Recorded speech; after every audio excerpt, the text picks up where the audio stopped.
wacu ubundi kiriya gitego bacyita imbaturamugabo. Kiriya gitego tuba twakibonye rega tugoye bitugoye mwana. Abandi bava ngo intsinzi yose uko yaza iba ari intsinzi, ngo cyabonetse ngo twihebye n'iki nawe urabazi amagambo abandi bamukeba. Ariko naje uko cyaboneka kose ze kari intsinzi, tuba dukeneye intsinzi tutitayeho aho yavuye, kandi buri ntabwo ari amahirwe. Hari amahirwe cyaba cyarijyanyemo.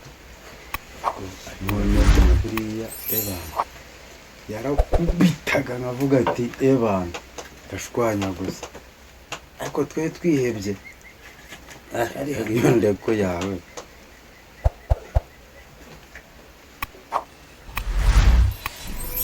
Uriya musore wa nimba ninywera amato nzajya ninywera amazi.